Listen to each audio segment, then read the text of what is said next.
Saya mengajar di MI Ta'limus Sibyan. Ya, MI Ta'limus Sibyan ini berada di daerahnya adalah daerah dataran tinggi, gitu, pegunungan.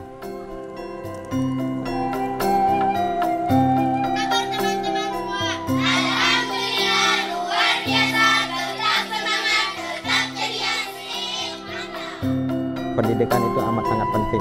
Ya. Karena kenapa? Ketika saya belum berada di sana di sekolah itu, yang namanya kegiatan seperti olahraga, kegiatan naikkan kelas, kegiatan untuk perpisahan dan sebagainya itu tidak ada sama sekali. Alhamdulillah ketika saya berada di sana semuanya bisa saya merubah sedikit demi sedikit, ya.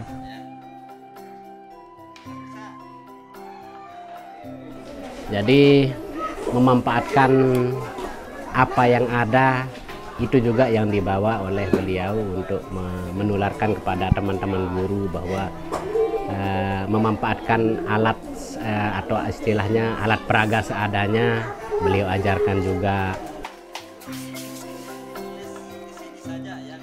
Jadi seorang guru itu bisa mencetus 1000 pemimpin, ya. Namun 1000 pemimpin tidak bisa mencetus seorang guru. Makanya saya mengajar gitu, bagaimana anak-anak didik yang belum tahu menjadi tahu, ya, sehingga tidak dibodohi oleh orang luar.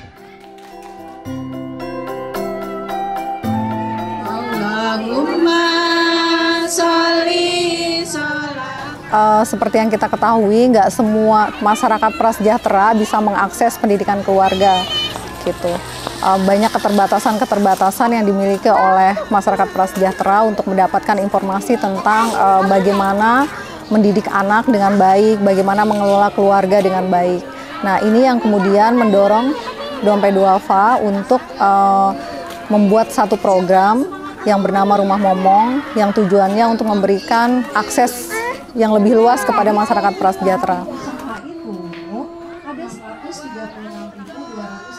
Oke, jadi sebenarnya Rumah Momong tuh kegiatannya macem-macem banget. Mulai dari pertama ada kelas parenting gitu ya, yang dimana pesertanya adalah ibu-ibu. Terus juga ada kelas remajanya juga, pesertanya adalah remaja-remaja. Terus ada juga untuk anak yaitu TBM Suka Baca. Nah, 3 program besar ini sih yang biasa dilakuin di Rumah Momong gitu. Dan pesertanya ya tentunya dari beragam usia dan kegiatannya juga macam-macam. Gitu.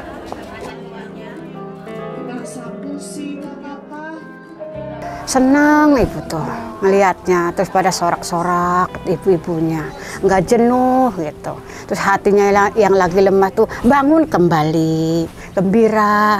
Iya, udah dari ibu Rumah Momong di situ ya. Terus ibu tuh gembira hatinya. Barang pulang, iya begitu lagi, lesu lagi. Kalau udah di situ gembira saya tuh ketawa-ketawa, hatinya plong aja. Kalau ada yang diceritain cerita, kalau nggak ada ya udah diem. Paling dia ngomong, ada yang ketawa gitu ya. Cuman kalau udah masuk Rumah Momong pasti gembira, itu aja intinya.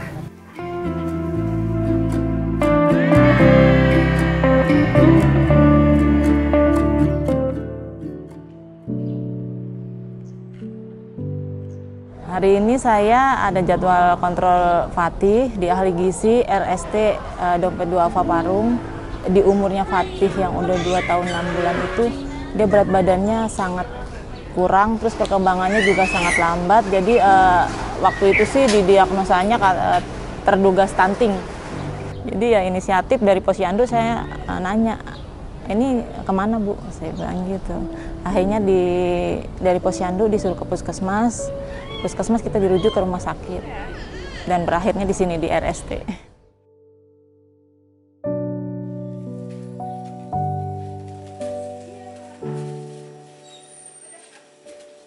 Kita melihat bahwa zakat cukup strategis dan sangat produktif untuk bisa mengatasi kesenjangan terhadap permasalahan stunting di Indonesia.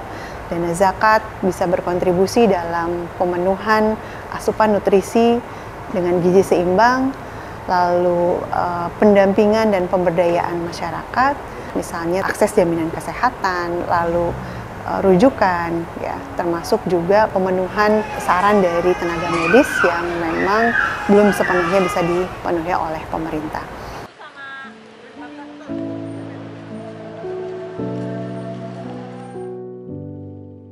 Buat dompet wafa dari awal saya kenal ya, dompet wafa itu sangat support banget gitu.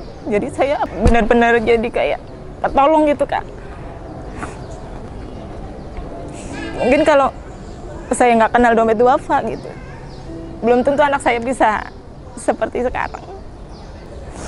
Jadi sekali lagi saya terima kasih banget buat dompet wafa semuanya, dari mulai yang pertama ya sampai ke sekarang. Alhamdulillah anak saya dapat kemajuan. Asyhadu anna Muhammadar Rasulullah.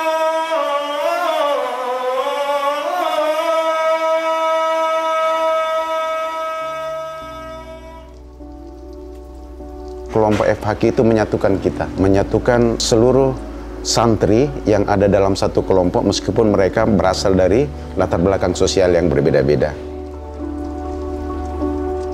Bagusnya FHQ itu karena yang orang-orang yang ngajar, yang orang-orang penghafal Al-Quran apa, yang muajinya orang-orang bagus tajwidnya apa.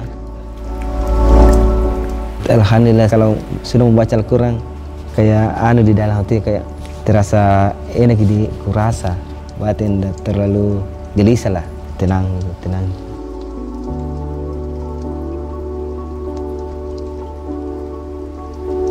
Mulai kerja saya tahun 2008, dulu udah kerja di Garmen sebagai operator pasang kancing.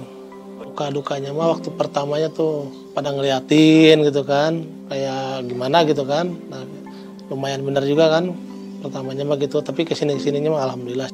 Kalau mereka sih nggak pada ngomong, cuman ngeliatin kayak yang beda gitu kan. Tapi saya pernah dengar sih yang apa bisa katanya kan kerja di ini gitu kan, itu doang pernah dengar. Kalau motivasi saya waktu itu mah kan saya pengen kerja waktu itu mah kan, waktu sebelum nikah mah gitu kan, pengen ngerasain kan orang-orang kan saya gabung sama bukan sama disabilitas kan, dia pada kerja gitu kan. Kalau dulu kan rata-rata di pabrik kan teman-teman, nah, saya cuma ngerasain kayak kerja itu gimana gitu kan.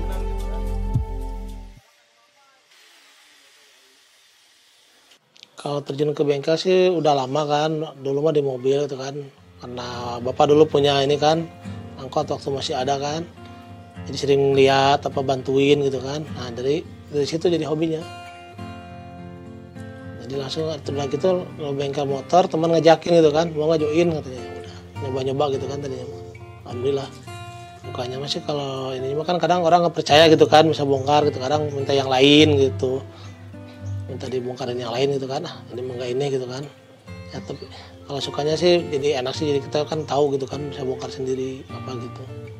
Bantuan ya ini kompresor kan waktu itu kan punya kompresor juga kan di bengkel ada, tapi karena rusak gitu kan, pas ada bantuan nah itu membantu banget gitu kan. Terus masalah yang beli alat-alat kan ada yang kurang bahan-bahan nordel apa, jadi itu membantu banget kan. Jadi kita ini kan istilahnya nggak harus nyari keluar gitu kan. Saya jualan pisang dari bengkel, alhamdulillah bisa sekolahan anak, terus bisa ini betulin rumah sedikit-sedikit gitu, kalau ada lebih betulin gitu kan, tambah-tambah gitu. Udah gitu biaya untuk anak istri saya gitu dari bengkel.